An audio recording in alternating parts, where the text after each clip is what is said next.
حجر اسود نصب کرنے کا قصہ۔ پھر ہر قبیلے نے اپنے اپنے حصے کے مطابق علیحدہ علیحدہ پتھر جمع کیے اور عمارت بننی شروع ہوئی، یہاں تک کہ حجر اسود رکھنے کی جگہ تک پہنچے۔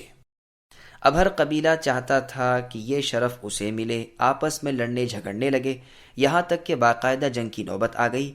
قبیلے آپس میں کھنچ گئے اور لڑائی کی تیاریوں میں مشغول ہو گئے۔ بنو عبد الدار اور بنو عدی نے ایک برتن میں خون بھر کر اس میں ہاتھ ڈبو کر حلف اٹھایا کہ سب کٹ مریں گے، لیکن حجر اسود کسی کو نہیں رکھنے دیں گے۔ اسی طرح 4-5 دن گزر گئے۔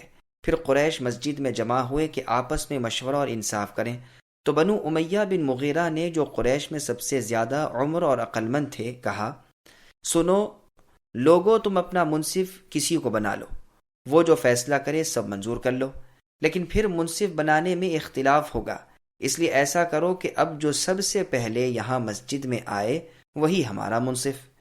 اس رائے پر سب نے اتفاق کر لیا۔ اب منتظر ہیں کہ دیکھیں سب سے پہلے کون آتا ہے۔ بس سب سے پہلے محمد صلی اللہ علیہ وسلم آئے۔ آپ کو دیکھتے ہی یہ لوگ خوش ہو گئے اور کہنے لگے، ہمیں آپ کا فیصلہ منظور ہے، ہم آپ کے حکم پر رضامند ہیں، یہ تو امین ہیں، یہ تو محمد ہیں۔ پھر سب آپ کی خدمت میں حاضر ہوئے اور سارا واقعہ آپ کو کہہ سنایا۔ آپ نے فرمایا، جاؤ کوئی موٹی اور بڑی سی چادر لاؤ۔ وہ لے آئے۔ آپ نے حجر اسود اٹھا کر اپنے دست مبارک سے اس میں رکھا۔ پھر فرمایا، ہر قبیلے کا سردار آئے اور اس کپڑے کا کونا پکڑ لے اور اس طرح ہر ایک حجر اسود کے اٹھانے کا حصے دار بنے۔ اس پر سب لوگ بہت ہی خوش ہوئے اور تمام سرداروں نے اسے تھام کر اونچا کیا۔ جب اس کے رکھنے کی جگہ تک پہنچے تو اللہ تعالیٰ کے نبی محمد صلی اللہ علیہ وسلم نے اسے لے کر اپنے ہاتھ سے اس کی جگہ رکھ دیا، اور وہ نزاع، اختلاف بلکہ جدال و قتال رفع ہو گیا۔ اور اس طرح اللہ تعالیٰ نے اپنے رسول محمد صلی اللہ علیہ وسلم کے ہاتھوں اپنے گھر میں اس مبارک پتھر کو نصب کرایا۔ رسول اللہ پر وحی نازل ہونے سے پہلے قریش رسول اللہ کو امین کہا کرتے تھے۔ اب پھر اوپر کا حصہ بنا اور کعبۃ اللہ کی عمارت تمام ہوئی۔ ابن اسحاق رحمہ اللہ فرماتے ہیں کہ رسول اللہ کے زمانے میں کعبہ 18 ہاتھ کا تھا۔ قباطی کا پردہ چڑھایا جاتا تھا، پھر چادر کا پردہ چڑھنے لگا۔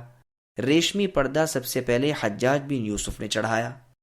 کعبے کی یہی عمارت رہی یہاں تک کہ عبداللہ بن زبیر رضی اللہ عنہما کی خلافت کے ابتدائی زمانے میں 60 سال کے بعد یہاں آگ لگی اور کعبہ جل گیا۔ یہ یزید ابن معاویہ کی ولایت کا آخری زمانہ تھا، اور اس نے ابن زبیر رضی اللہ عنہما کا مکے میں محاصرہ کر رکھا تھا۔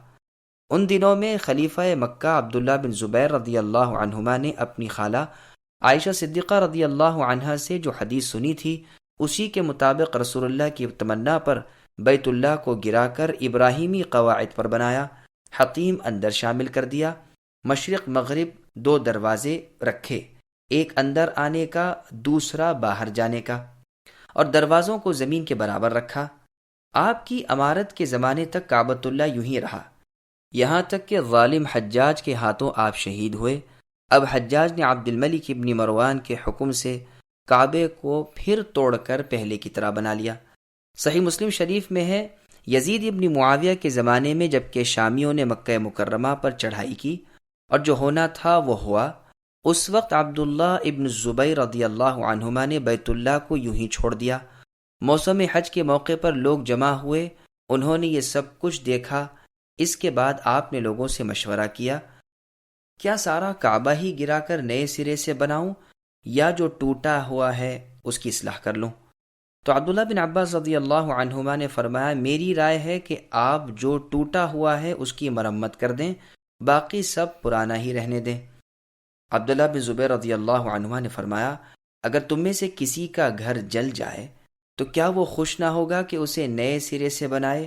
پھر تم اپنے رب عز و جل کے گھر کی نسبت اتنی کمزور رائے کیوں رکھتے ہو؟ اچھا، میں 3 دن تک اپنے رب سے استخارہ کروں گا، پھر جو سمجھ میں آئے گا وہ کروں گا۔ 3 دن کے بعد آپ کی رائے یہی ہوئی کہ باقی ماندہ دیواریں بھی توڑ دی جائیں اور از سر نو کعبے کی تعمیر کیا جائے۔ چنانچہ یہ حکم دے دیا، لیکن کعبے کو توڑنے کی کسی کی ہمت نہیں پڑتی تھی۔ ڈر تھا کہ جو پہلے توڑنے کے لیے چڑھے گا اس پر عذاب نازل ہوگا۔ لیکن ایک باہمت شخص چڑھ گیا اور اس نے ایک پتھر توڑا۔ جب لوگوں نے دیکھا کہ اسے کچھ ایذا نہیں پہنچی تو پھر سب نے گرانا شروع کیا اور زمین تک برابر یکساں صاف کر دیا۔ اس وقت چاروں طرف ستون کھڑے کر دیے تھے اور ایک کپڑا تان دیا تھا۔ اب بیت اللہ کی تعمیر شروع ہوئی۔ عبداللہ بن زبیر رضی اللہ عنہما نے فرمایا، میں نے عائشہ رضی اللہ عنہا اپنی خالہ سے سنا، وہ کہتی تھی رسول اللہ صلی اللہ علیہ وسلم نے فرمایا ہے، اگر لوگوں کا کفر کا زمانہ قریب نہ ہوتا اور میرے پاس خرچ بھی ہوتا جس سے میں بنا سکوں تو حطیم میں سے 5 ہاتھ بیت اللہ میں لے لیتا اور کعبے کے 2 دروازے بناتا، ایک آنے کا اور ایک جانے کا۔ عبداللہ رضی اللہ عنہ نے یہ روایت بیان کر کے فرمایا، اب لوگوں کے کفر کا زمانہ قریب کا نہیں رہا، ان سے خوف جاتا رہا اور خزانہ بھی معمور ہے، میرے پاس کافی روپیہ ہے، پھر کوئی وجہ نہیں کہ میں رسول اللہ کی تمنا پوری نہ کروں۔ چنانچہ 5 ہاتھ حطیم میں سے اندر لے لیا اور اب جو کھدائی کی ابراہیمی بنیاد نظر آنے لگی، جو لوگوں نے اپنی آنکھوں دیکھ لی اور اسی پر دیوار کھڑی کی۔ بیت اللہ کا طول 18 ہاتھ کا تھا، اب اس میں 5 ہاتھ اور بڑھ گیا تو طول چھوٹا ہو گیا، اس لیے طول میں 10 ہاتھ اور بڑھایا گیا اور 2 دروازے بنائے گئے، ایک اندر آنے کا، دوسرا باہر جانے کا۔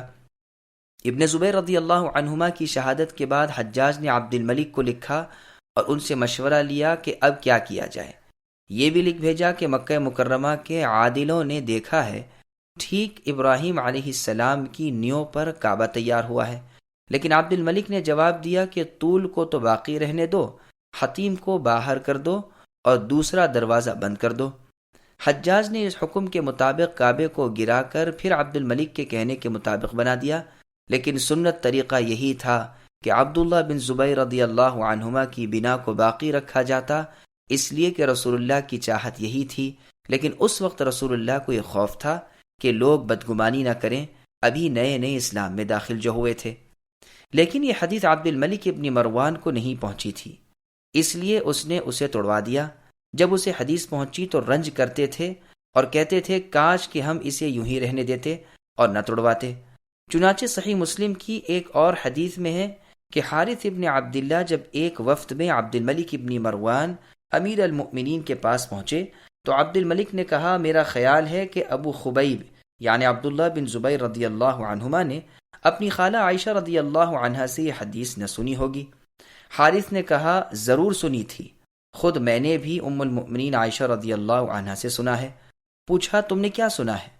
کہا، میں نے سنا ہے آپ فرماتی تھیں کہ رسول اللہ صلی اللہ علیہ وسلم نے ایک مرتبہ مجھ سے فرمایا کہ عائشہ، تمہاری قوم نے بیت اللہ کو تنگ کر دیا، اگر تمہاری قوم کا زمانہ شرک قریب نہ ہوتا تو میں نئے سرے سے ان کی کمی کو پورا کر دیتا، لیکن آؤ میں تمہیں اصلی نیو بتا دوں، شاید کسی وقت تمہاری قوم پھر اسے اس کی اصلیت پر بنانا چاہے۔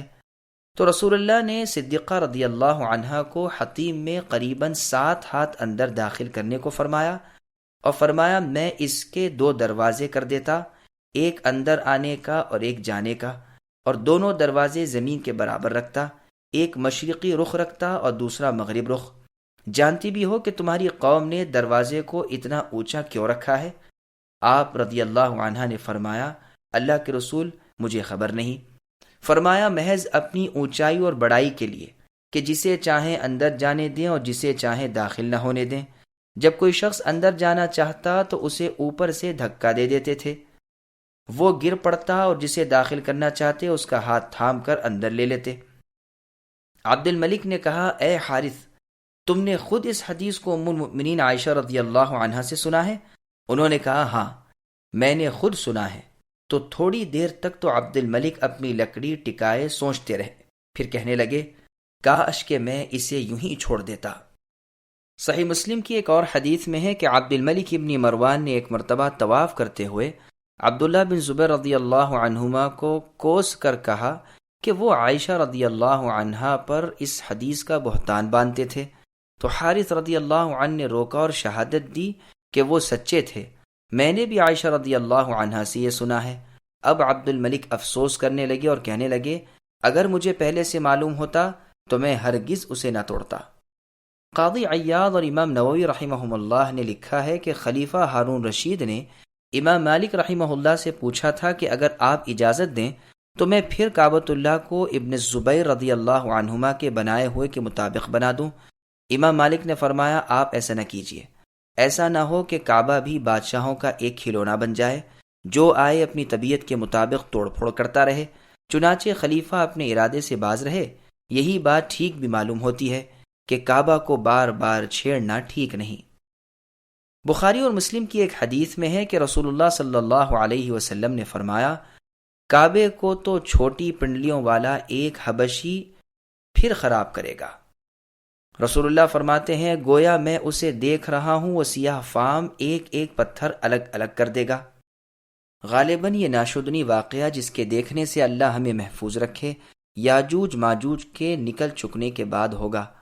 صحیح بخاری کی ایک حدیث میں ہے رسول اللہ صلی اللہ علیہ وسلم فرماتے ہیں تم یاجوج و ماجوج کے نکلنے کے بعد بھی بیت اللہ کا حج و عمرہ کرو گے۔ ابراہیم خلیل اللہ علیہ السلام کی دعائیں۔ ابراہیم علیہ السلام اور اسماعیل علیہ السلام اپنی دعا میں کہتے ہیں کہ ہمیں مسلمان بنا لیجئے، یعنی مخلص بنا لیجئے، مطیع بنا لیجئے، موحد بنائیے، شرک سے بچائیے، ریاکاری سے محفوظ رکھیے، خشوع و خضوع عطا فرمائیں۔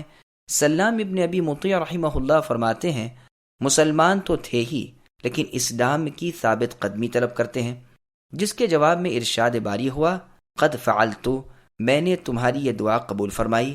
پھر اپنی اولاد کے لیے بھی یہی دعا کرتے ہیں جو قبول ہو جاتی ہے۔ بنی اسرائیل بھی آپ کی اولاد میں ہیں اور عرب بھی۔ قرآن میں ہے وَمِن قَوْمِ مُوسَىٰ أُمَّةٌ يَهْدُونَ بِالْحَقِّ وَبِهِ يَعْدِلُونَ، یعنی موسیٰ علیہ السلام کی قوم میں ایک جماعت حق و عدل پر تھی۔ لیکن روانی عبارت سے معلوم ہوتا ہے کہ عرب کے لیے یہ دعا ہے، گو عام طور پر دوسروں کو بھی شامل ہو، اس لیے کہ اس کے بعد دوسری دعا میں ہے کہ ان میں ایک رسول بھیجیے، اور اس رسول سے مراد محمد مصطفیٰ صلی اللہ علیہ وسلم ہے۔ چنانچہ یہ دعا بھی پوری ہوئی، جیسے فرمایا هو الذی بعث فی الامیین رسولا منہم، لیکن اس سے آپ کی رسالت خاص نہیں ہوئی بلکہ آپ کی رسالت عام ہے، عرب عجم سب کے لیے، جیسے فرمایا قل یا ایہا الناس انی رسول اللہ الیکم جمیعا، اے نبی کہہ دیجئے کہ اے لوگو میں تم سب کی طرف اللہ کا رسول ہوں۔ ان دونوں نبیوں کی یہ دعا جیسی ہے ایسی ہی ہر متقی کی دعا ہونی چاہیے۔ جیسے قرآنی تعلیم ہے کہ مسلمان یہ دعا کریں ربنا هب لنا من ازواجنا وذریاتنا قرۃ اعین وجعلنا للمتقین اماما، یعنی اے ہمارے رب ہمیں ہماری بیویوں اولادوں سے ہماری آنکھوں کی ٹھنڈک عطا فرمائیے اور ہمیں پرہیزگاروں کا امام بنا دیجیے۔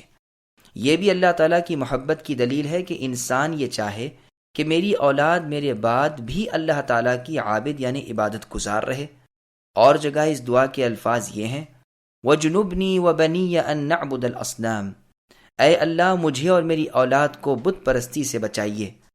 رسول اللہ صلی اللہ علیہ وسلم فرماتے ہیں انسان کے مرتے ہی اس کے اعمال ختم ہو جاتے ہیں مگر تین کام، جاری صدقہ، عالم جس سے نفع حاصل کیا جائے، اور نیک اولاد جو دعا کرتی رہے۔